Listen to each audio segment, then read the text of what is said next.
Hello, Mike Matthews here, and this is Muscle for Life. Thank you for joining me today for a new episode on a topic that sounds ridiculous to some people, but very appealing to others, and that is how to lose muscle mass you don't want, how to make certain muscles in your body smaller. Most people listening probably want to learn how to build muscle, not how to lose muscle. However, there might be some of you out there who do want to shrink certain parts of your body. And this episode is going to teach you how to do it strategically, how to not lose muscle everywhere in your body, but just lose muscle in the targeted areas that you want to lose it in, and how to make sure you don't lose too much muscle, how to make sure things don't spiral out of control, and how to stop the muscle loss once you are done shrinking.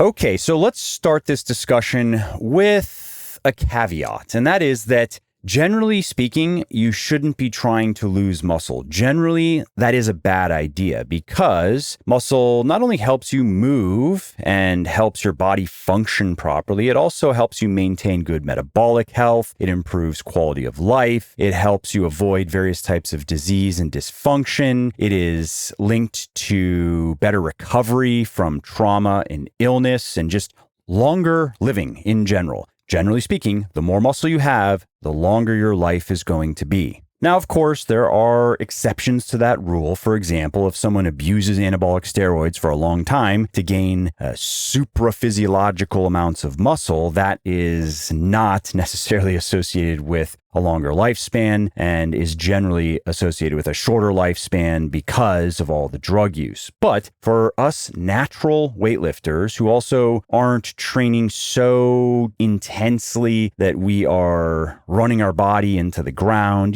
training 6 or 7 days per week, doing a couple of hours of weightlifting every day, and developing true overtraining syndrome, that also is not associated with better longevity. But if you're not doing that, if you are doing what you are probably doing, what most people listening to this podcast are doing, and doing what I do, 3 to 5 hours of strength training per week, or maybe even 2 to 5 hours of strength training per week, and ideally some cardiovascular training as well, and you are gaining muscle and strength within that context, again, 2 to 5 hours of strength training per week, then the additional muscle that you gain is associated with all of the benefits that I just shared. And the more muscle that you gain, the more you get of at least some of those benefits. It does scale linearly to some degree. There is a point of diminishing returns, but if you are new to weightlifting, you're a guy, and let's say genetically you can gain 30 to 40 pounds of muscle, that's your potential, that's going to be your ceiling. If you gain 10 pounds of muscle, you are going to experience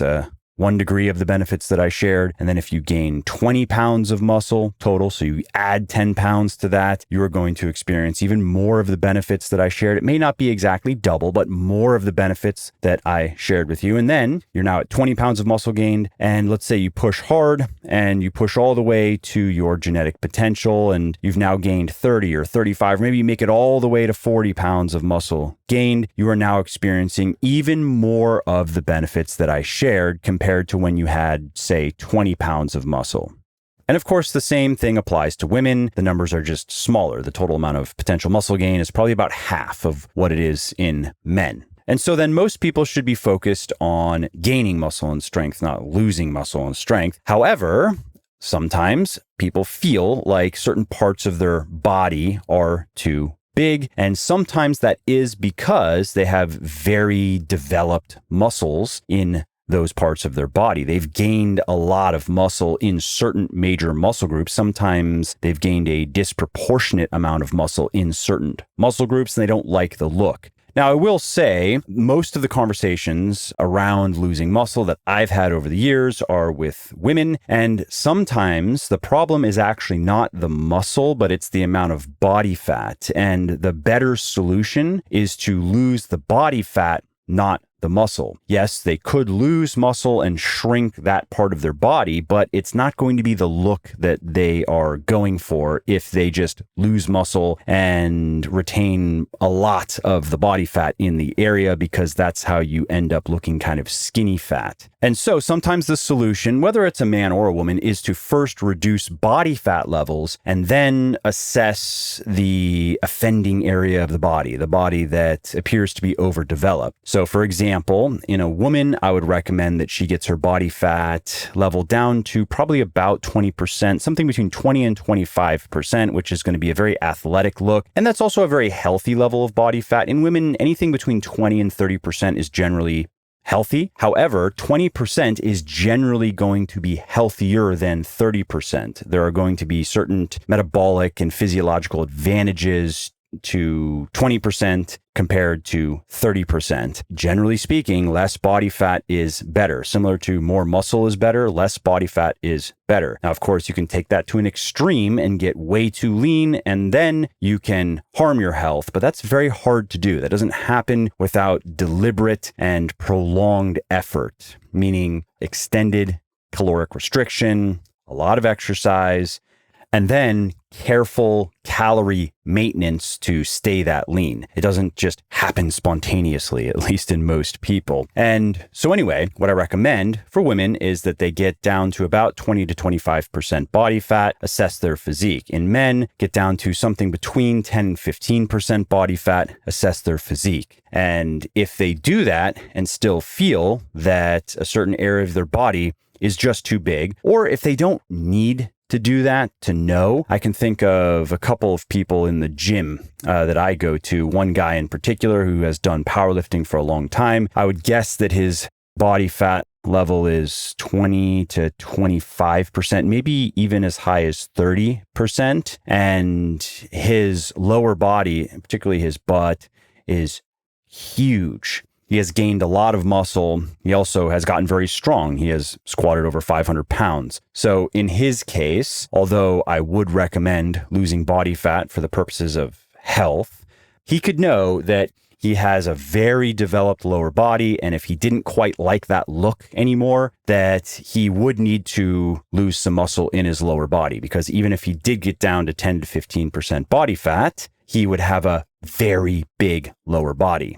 And so anyway, just some context for the rest of the discussion, which is going to be about strategically losing muscle, targeted muscle mass. So let's get into that. And let's start with just losing muscle everywhere. If you have way too much muscle everywhere and you just want to be smaller, for example, or maybe you need to lose some muscle for a sport that you want to play because you are simply too muscular for it. Maybe you are a jacked guy who wants to be a horse jockey or something, I don't know. But if you just want to lose muscle everywhere, the marching orders are pretty simple.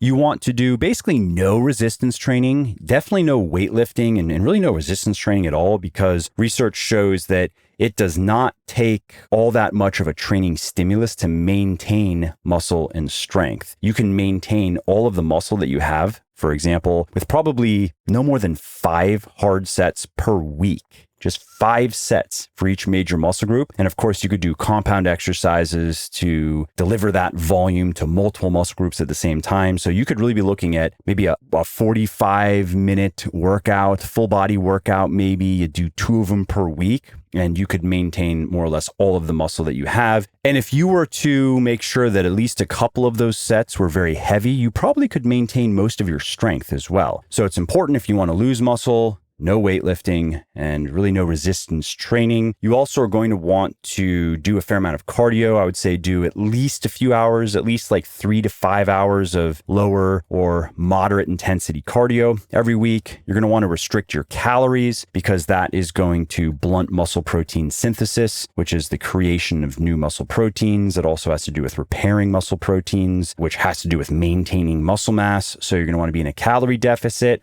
and you're going to want to restrict your protein. You're going to want to eat no more than probably about 0.5 grams of protein per pound of body weight per day. So that's what you do if you're just trying to lose muscle everywhere. Now, chances are you don't want to lose muscle everywhere, and that's good because losing muscle everywhere generally is not conducive to good health for reasons that I shared earlier. chances are you want to shrink certain body parts. And when you want to do that, you have to use a different strategy. So instead of no resistance training whatsoever, you need to stop training the muscle groups that you want to trim down, because as I mentioned, it just does not require much to maintain the muscle that you have. That does require some thought though, because you have to consider direct and indirect volume provided by the exercises that you are doing. So let's say that your quadriceps are just bigger than you want them to be. Obviously, you would want to stop squatting and lunging because those are direct volume for the quads, but they also do train the hamstrings. And you'd want to stop deadlifting because while that trains the hamstrings more than the quads, it's more direct volume for your hamstrings than your quads, it does stimulate the quads. It is indirect volume to the quads. And in the case of higher rep deadlifting, like 8 to 10 reps per set, when you're pushing close to failure, at least toward the end of those sets, it feels like direct volume in the quads to me. My quads are on fire. But generally speaking, the deadlift would be direct volume for the hamstrings, indirect volume for the quads, whereas the squat would be direct volume for the quads and indirect volume for the hamstrings. And so then let's talk about each major muscle group that you may want to lose muscle from, and then how you should go about doing that while maintaining the rest of the muscle that you have. So let's talk about shrinking your arms. So for the biceps, you're going to want to avoid all pulling and curling exercises. So the pulling exercises are the indirect volume, the curling, the direct volume. So that means no pull-ups, no chin-ups, no type of row at all, barbell, dumbbell, cable, whatever, and no biceps curling. If you want to shrink your triceps, which if you have bigger arms than you want and you have not determined whether it's the biceps or the triceps, I'm thinking of many women I've spoken to in particular over the years who have played one sport or another and now are not playing the sport and don't particularly like how big their arms are. And it is often the triceps because the triceps are the much bigger muscle. So we're talking about just sheer arm circumference. The triceps are about 2/3 of the arm mass. And often if somebody wants to shrink their arms, they should look at their triceps first. Now, in some cases, it's clearly the biceps, but many times it's the triceps. And so in the case of the triceps, you're going to want to avoid pushing exercises, which are indirect volume for the triceps. So that means no barbell, no dumbbell, flat or incline bench pressing, no close grip bench pressing, no overhead pressing, whether it's standing or seated, no dumbbell shoulder pressing, no Arnold pressing, dips, push-ups, and so forth. You're going to want to skip all of that because all of those exercises are going to provide indirect volume, stimulate the triceps, and all but guarantee that you don't lose any muscle there. And of course, you're going to want to bypass tricep exercises specifically. So extensions, press downs, overhead, pushovers, and so forth. And so what that means then is instead of all of those exercises, you are going to want to do isolation exercises for your pecs and your shoulders. You're going to want to do ones that don't strongly engage the biceps if you're trying to shrink the biceps or the triceps, like a cable fly or a front, side, and rear raise. And of course, if you're trying to shrink your biceps, you can also do the pressing exercises. But if you're trying to shrink your triceps, you're going to have to skip those, which means that your chest and your shoulder training is going to look a bit funky for at least a little while. Okay, let's talk about the legs. So the legs comprise 4 major muscle groups. You have the quads, you have the hamstrings, calves, and glutes. So let's talk about each, starting with the quads. So if you want to lose quad muscle, you're going to want to avoid squat exercises of all kinds. No back squat, no front squat, safety bar, sumo squat, etc., etc. No split squats. You're going to want to avoid lunging. So no dumbbell lunging, no barbell lunging. Dumbbell step-ups, you don't want to do those. You don't want to do various machine exercises that are very quad dominant. So no leg press, no hack squat, no leg extension, of course. And you also are going to want to skip deadlift exercises. So that's conventional deadlifting, trap bar, sumo. Even the Romanian deadlift probably provides enough indirect volume to your quads to help maintain that muscle. So your big hip hinges are out as well as your big squats. Now, what you can do to preserve the muscle you want in your lower body is isolation exercises. So you have hamstring isolation exercises like the lying, seated, and Nordic hamstring curl. Those are great, and they do not stimulate the quads. You can do isolation exercises for your glutes that don't stimulate the quads, like a hip thrust or a glute bridge or a cable pull through. If you like what I'm doing here on the podcast and want 125 of my favorite quick, easy, and delicious fitness-friendly recipes, you want to get a copy of my flexible dieting cookbook, The Shredded Chef. Because here's the deal. You don't need to follow a bland, boring bodybuilder diet to get into the best shape of your life. You can eat delicious home-cooked meals you love without living in the kitchen, struggling with hard-to-prepare recipes, or overspending on expensive ingredients. And The Shredded Chef is the shortcut because it has 13 delicious and easy to make breakfast recipes like BLT Eggs Benedict, Huevos Rancheros, high-protein banana oat cakes, and more. It has 11 mouth-watering salads and dressings like a spicy Santa Fe taco salad, grilled Mediterranean salad with sun-dried tomato vinaigrette, creamy jalapeno cilantro dressing, and more. It also has 14 low-calorie snacks that you'll actually want to eat, like blueberry coconut pancake batter smoothie, maple walnut protein muffins, peanut butter protein swirl brownies, and more. There are also 16 succulent beef and pork recipes for savory lunches and dinners like beef stroganoff, one of my personal favorites, beef lo mein, Parmesan crusted pork chops, and more. And then there are 18 tasty poultry dishes that you will love again and again, like curry chicken, Mexican meatloaf, which is killer, polo fajitas, and more. There are 8 flavorful seafood recipes like creamy fettuccine with scallops, graham cracker crusted tilapia, seared cod with no-cook mustard caper sauce, and more. There are 11 appetizing side dishes like crispy squash fries. Squash fries are so good. If you've never had them before, you're in for a treat. Sweet potato chips, roasted garlic twice baked potato, and more. And finally, there are 10 delectable and macro-friendly desserts that you can enjoy guilt-free, like peach cobbler, maple raisin bread pudding, triple berry crisp, and more. I also give, for all of those recipes, cook time, prep time, servings, calories, protein, carbs, and fat, which makes meal planning a breeze. And I even went further and put all of that information into a spreadsheet, which makes it even easier to build out your meal plan, and you can get that as a free download when you get the book, part of the free bonus material. And so all of that is why The Shredded Chef has sold well over 300,000 copies, has received over 3,300 4- and 5-star reviews on Amazon, and has helped, that I know of, thousands of people build their best body ever. And you can find it on all major online retailers, wherever you like to buy books: Amazon, iTunes, Kobo, Google Play, bn.com, even Audible. There is an audiobook. And yes, some people do buy cookbooks as audiobooks. Who knew? And you can also find The Shredded Chef in select Barnes & Noble stores.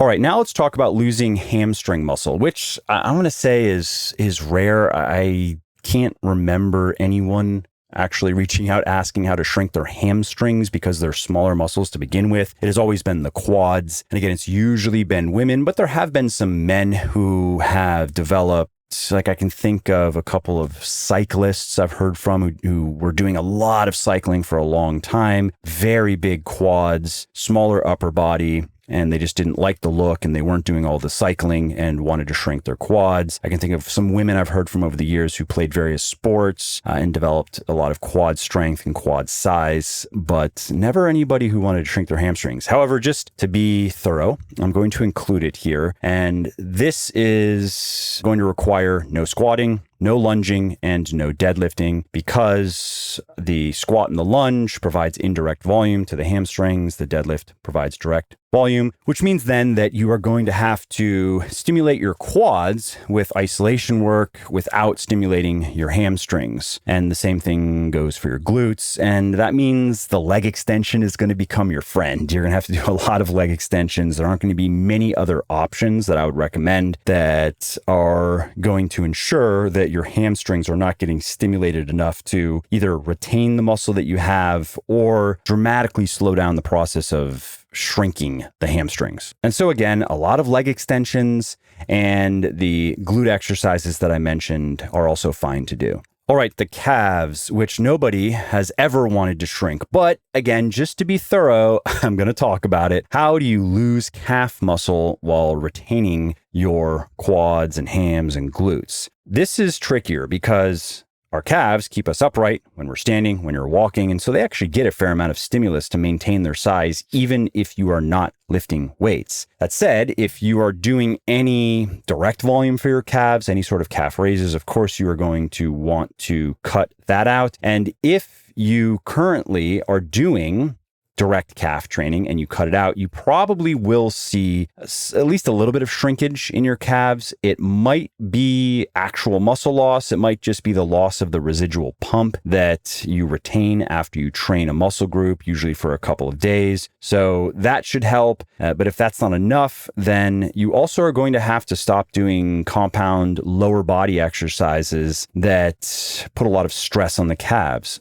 You're going to have to cut out the squats and the lunges and the deadlifts, as well as any isolation exercises that train the hamstrings or the glutes, because they also train the calves as well. So you have to really want to shrink your calves to bother with it, because it means that your lower body training is pretty limited. You can do leg extensions, you can do reverse Nordic curls. Those don't activate the calves in the same way as a seated or a lying leg curl does. You can do sissy squats, but there aren't many other options. So you have to be very committed to shrinking those calves, because your lower body training is not going to be very fun while you wait for your calves to shrink. Okay, let's talk about the glutes now. How do you shrink your glutes? Well, for this, you're going to want to avoid all squatting, all lunging, all hip hinging. So those are exercises that involve bending and straightening the hips. So think of any type of deadlift, that's out. Any type of hip thrust, that's out. Any type of pull through type of exercise, that's out. And that means that you can do certain isolation exercises for your quads and your hamstrings that don't strongly engage the glutes. The leg extension is going to work well. A lying or a seated hamstring curl, those are going to work well. But a lot of the exercises, especially the compound exercises that you normally do for your lower body, are not going to work. They provide either direct or indirect volume to the glutes, and it's going to make it impossible to shrink your glutes. Okay, let's talk about the back. How do we lose back muscle? So to do this, we are going to avoid all pulling and all deadlifting. So no pull-up, no chin-up, no barbell, dumbbell, cable row. So no row of any kind. And when I say no deadlifting, of course, I mean no conventional, but that also means no deadlift variations, including a straight leg deadlift or a Romanian deadlift. And it's worth mentioning that in some people, heavy back squatting and heavy front squatting can provide enough stimulus to maintain a significant amount of back muscle, because those muscles are needed to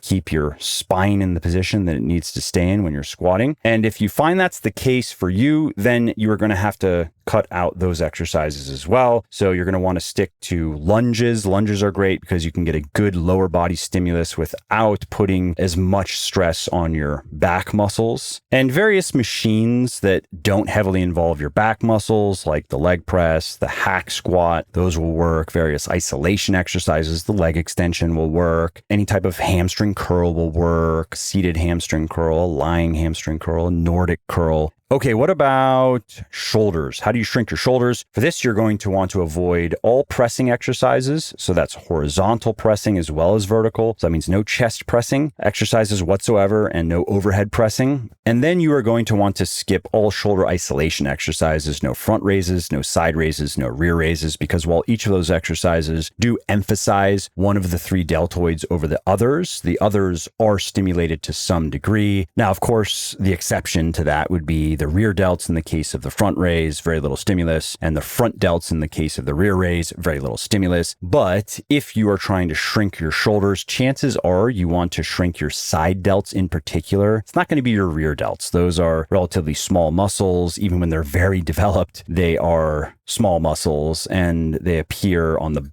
back side of your shoulders. And front delts don't contribute to the look of big shoulders in the same way as the side delts. It's usually very developed side delts that provide the illusion of having big shoulders, whereas the front and the rear delts just add a bit more roundness, I guess you could say. They make the shoulders look a little bit fuller. And so in my experience, working with people over the years who have wanted to shrink the size of their shoulders, it has usually been women who have wanted to shrink their shoulder to waist ratio. So they have usually a wider back. So often it has also required shrinking the lats as well as the side delts. When you combine well-developed lats with well-developed side delts, that's how you get that broad shouldered look. And if you are relatively lean, then you have a smaller waist. And that's what many men are going for, and many women find that attractive in men. However, I've heard from a number of women over the years who have had that look, developed it usually through a certain sport or some sort of athletic activity that just required a lot of back strength and required a lot of shoulder strength, like swimming, for example. And that's not the look that they wanted. And so they had to go about shrinking their shoulders as well as their lats, usually.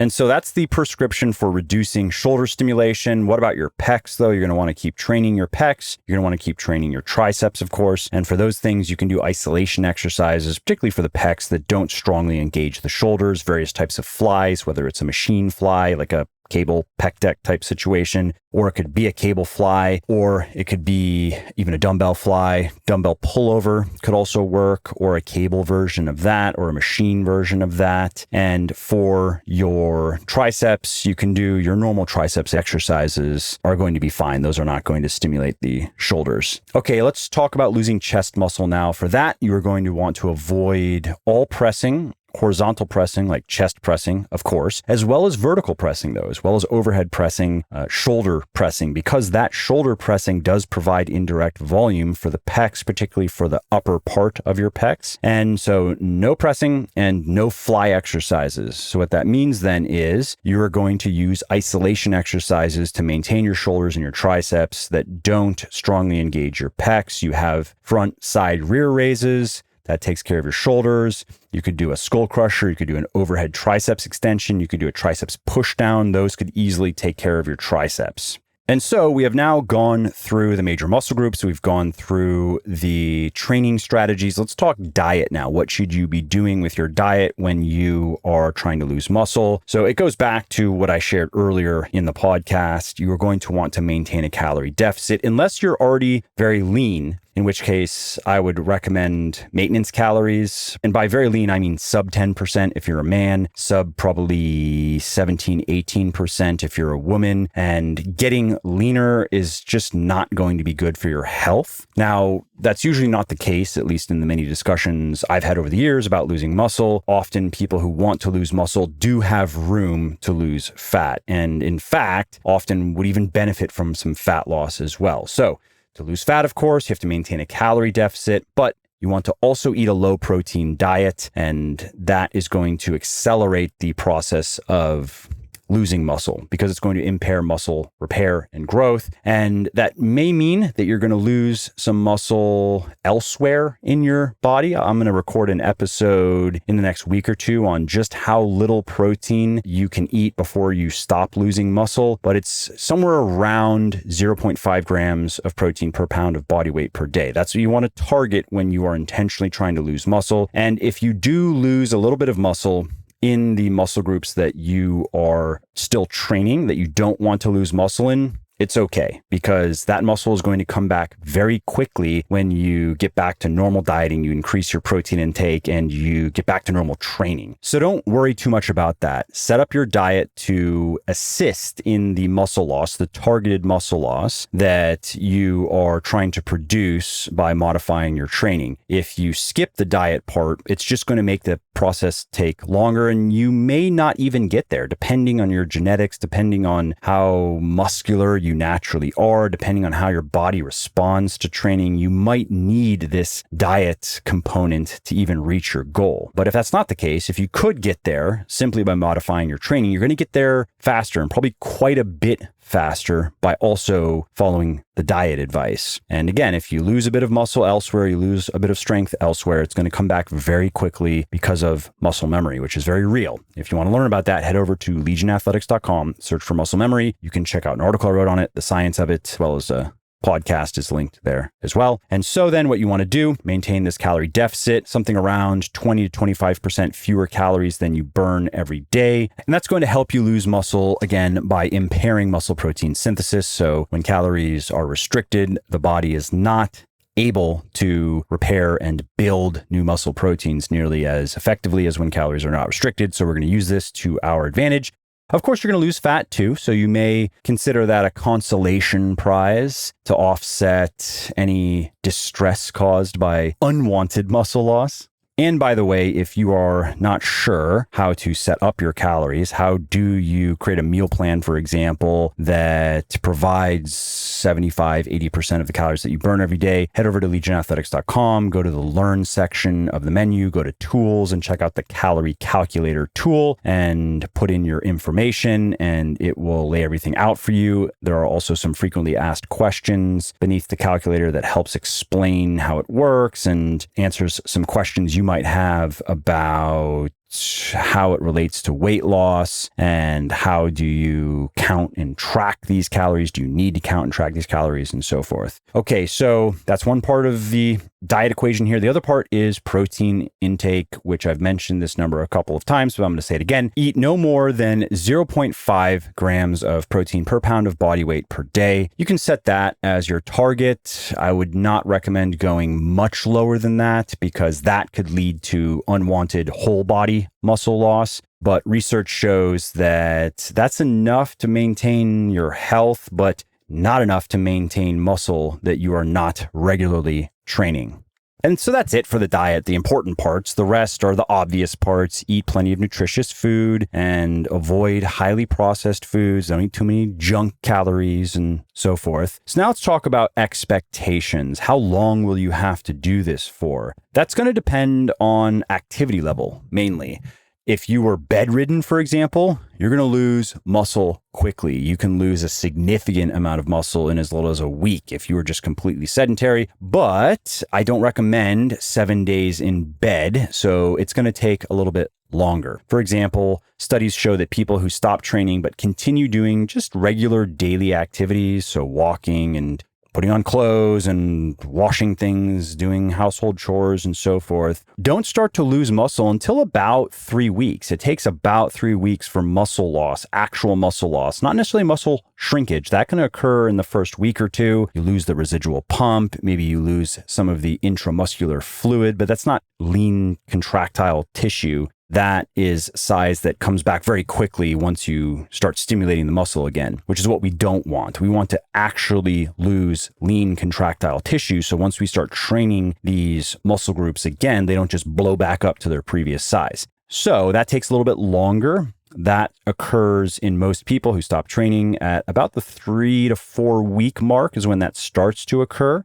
And then from there, muscle loss can really ramp up, which is what we want, obviously. And so then in your case, if you are wanting to lose some muscle, we know that it's going to take at least 3 to 4 weeks to start that process. And it could take up to 8, 10, even 12 weeks to finish the process, depending on how much muscle you want to lose. And I'm going to say it again, just because I've seen people make this mistake. Don't be fooled by the changes that you see in the first week or two, where the muscle group or the muscle groups that you want to shrink are shrinking. And maybe after not training them at all for 2 or 3 weeks, they look the way that you want them to look, and you think you're done, and you start training them again, and then they quickly grow back to their previous size. I just explained why that happens, but I just want to say again, if you're gonna start this process, don't fall for that. I've heard from people over the years who have been pretty confused. They've experienced that, then they go back to training, and then they repeat another 3 or 4 weeks or so of no training for those muscle groups, and then the muscle groups look more or less the way that they want, and then they start training them again and they're just confused. It's because they didn't lose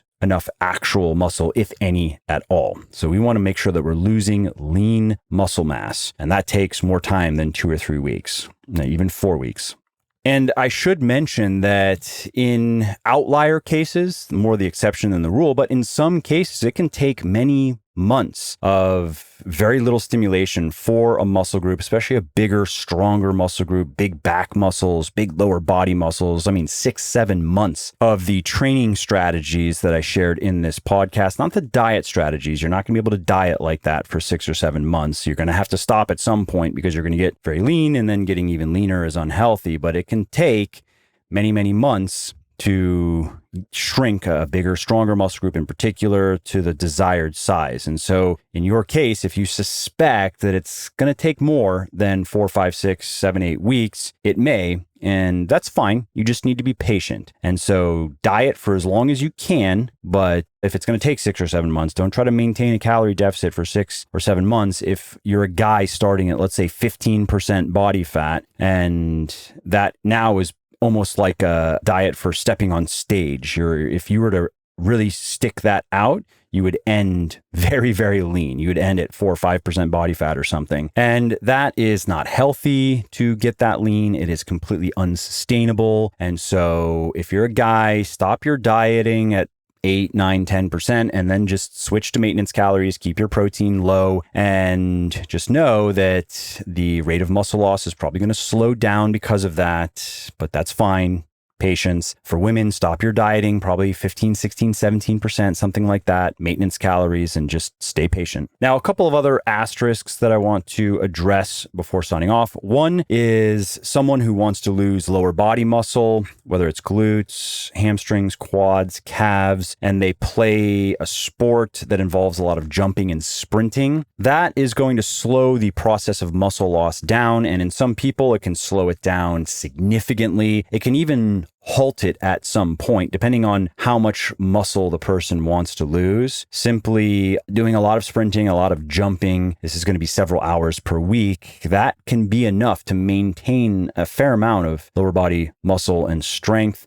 And so if you are looking to shrink your lower body and you are doing a lot of sprinting and jumping, I wouldn't say stop initially, but just know that you may have to do less or stop for a period to get to where you want to be. And also, one other outlier case I want to address is the person who simply is not able to lose the muscle they want to lose because the minimal amounts of crossover training that will occur, even if you adopt the strategies that I have given you in this podcast, the minimal amount of indirect volume, light indirect volume, is just enough for them to retain more muscle in the wrong places than they'd like. And I've seen this, by the way, in people who have responded really well to training. These are often people who were always big and strong, and then they got into training, and then they got really big and really strong. So I have seen this. And in this case, you are just going to have to go with the whole body method of muscle loss until you have the look, at least in the muscle groups that you're looking to shrink. Once those have shrunk enough, then you can get back to building the muscle that you lost. And that may mean avoiding training the muscles that you just shrunk, which is the final bit of advice that I want to share. So you've lost muscle that you want to lose. Maybe you've lost muscle that you didn't want to lose, but you're done losing muscle at least. What do you do now? Well, you of course are going to want to regain any muscle that you lost that you didn't want to lose. And you're going to accomplish that by getting out of a calorie deficit, eating more protein, and training those muscle groups probably a little bit more intensely now. You're probably going to be able to progress again, which you're not going to be able to do when you are dieting. But what do you do about the muscle groups that you just shrunk? Because if you go back to training them the way that you were training them previously, and you go back to progressively overloading them, they are just going to grow back to their previous size. Muscle memory is a real thing. I mentioned it earlier, and it's great for when you want to regain muscle that you want, but it's not so great for regaining muscle that you don't want. And so what you're going to have to do going forward is you don't have to not train the muscle groups that you shrunk necessarily. However, some people have taken that approach. They've found that if they train their lats, for example, at all, if they give them any direct volume, or let's say any significant amount of direct volume, maybe they can do a few sets of pull-ups per week, 3 to 6 or something. But if they were to go back to doing 10, 12, 15 hard sets, let's say direct and indirect volume for their lats per week, their lats would quickly grow back to where they were at previously, and then they would have to shrink them again. And so you have to see how your body responds. But what many people find works is they can get back to doing the exercises that provide indirect volume for those major muscle groups that they just shrunk. So let's say it's triceps, they've shrunk their triceps. Maybe it's shoulders, they've shrunk their shoulders. They can get back now to their dumbbell pressing and their overhead pressing, and that's fine. However, they may not do any direct volume for their triceps or their shoulders anymore, whereas previously they did. So that's it. They're done doing direct volume for the muscle groups that they shrunk. Many people do that. Many people also will do a little bit of direct volume, maybe not as much as they did previously, but they will not progressively overload the muscle groups that they don't want to regrow. Meaning primarily they are not going to increase loads on those exercises over time, because that is the most effective form of progressive overload. You can increase reps, you can increase sets, you can do other things, but those are usually stepping stones to increasing load. That is the ultimate goal. You usually are using other types of progressive overload to build up enough strength to kind of be able to cash in and finally increase load. So they stop doing that. They stop progressing on those exercises for those muscle groups. And I don't have too much personal experience with this, but I did do some form of this some time ago for my biceps. There was a time when I felt that my biceps were actually just getting a bit too big. It looked a bit weird to me, especially when I would train biceps and I would have a pump.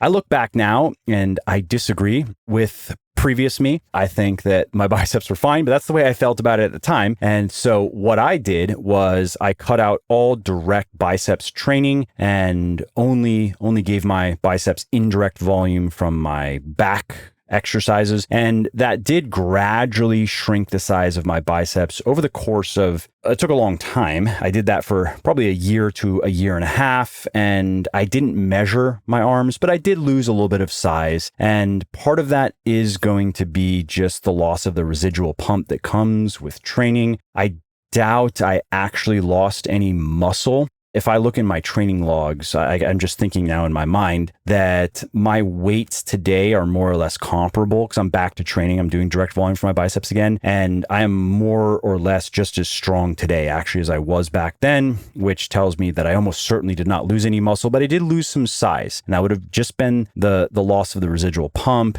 a reduction in intramuscular fluid.